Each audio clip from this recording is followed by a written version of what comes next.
కాకినాడ జిల్లాలో దారుణం జరిగింది. ఇంద్రపాలెం గ్రామానికి చెందిన మల్లీశ్వరిని బండరాయితో తలపై మోడి పరారయ్యాడు భర్త గంగరాజు. తీవ్ర రక్తస్రావంతో హాస్పిటల్ కి కుటుంబ సభ్యులు తరలించారు. చికిత్స పొందుతూ మల్లీశ్వరి మృతి చెందింది. సమాచారం తెలుసుకున్న పోలీసులు కేసు నమోదు చేసుకుని దర్యాప్తు చేపట్టారు. భార్యాభర్తలిద్దరి మధ్య గత కొద్ది రోజులుగా విభేదాలు ఉన్నట్లు స్థానికులు తెలిపారు.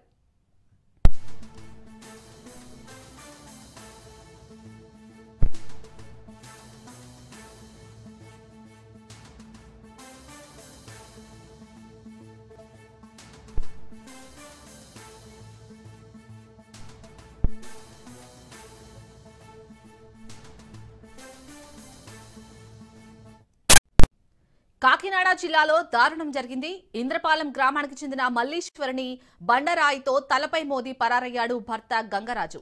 తీవ్ర రక్తస్రావంతో హాస్పిటల్ కి కుటుంబ సభ్యులు తరలించారు. అయితే చికిత్స పొందుతూ మల్లీశ్వరి మృతి చెందింది. సమాచారం తెలుసుకున్న పోలీసులు కేసు నమోదు చేసుకుని దర్యాప్తు చేపట్టారు. భార్యాభర్తలు ఇద్దరు మధ్య గత కొద్ది రోజులుగా విభేదాలు ఉన్నట్లు అక్కడి స్థానికులు తెలిపారు.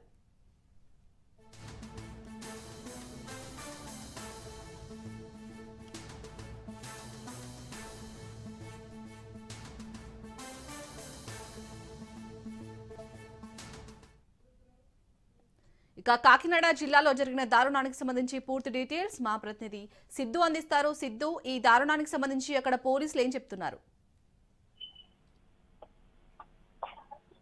Thank you Shalini. కాకినాడ జిల్లా కాకినాడ రూరల్ మండలం ఇంద్రపురం గ్రామానికి చెందిన బేతా గంగరాజు భార్య మల్లేశ్వరి గత మధ్య కొంతకాలంగా విభేదాలు కొనసాగుతున్నాయని చెప్పొచ్చు. అయితే భార్య మల్లేశ్వరి రాత్రి సమయంలో బండరాయితో ఆ తలపై కొట్టి పరారైన గంగరాజు అతి తీవ్ర రక్తస్రావంతో ఉన్న మల్లేశ్వరిని హఠావుటిన ఆసుపత్రి తరలించారు కుటుంబ సభ్యులు. అయితే చికిత్స పొందుతూ తన మృతి చెందింది మల్లేశ్వరి. అయితే సంఘటన స్థలం చేరుకుని సంఘటన స్థలం రూరల్ ఇన్స్పెక్టర్ చైతన్యకృష్ణ ఎస్సీ ఏరబాబు అయితే సంఘటన స్థలానికి చేరుకుని కేసు దర్యాప్తు చేస్తున్నారు. శాలిని, సిద్ధు, అలాగే మరి గంగరాజు కోసం వెతుకుతున్నారా పోలీసులు? వాళ్ళ కుటుంబ సభ్యులు ఏమంటున్నారు? అదే అర్ధరాత్రి సమయంలో ఆ భార్య మల్లేశ్వరి బండరాయితో కుట్టి పరారైన గంగరాజులు అయితే ఇప్పటికే పోలీసులు అయితే కేసు నమోదు చేసి దర్యాప్తు చేస్తున్నారు. గంగరాజు కోసం కూడా ఆచూకీ కోసం కూడా పోలీసులు అయితే వెతుకుతున్నారు. Shalini, right, thank you Siddhu.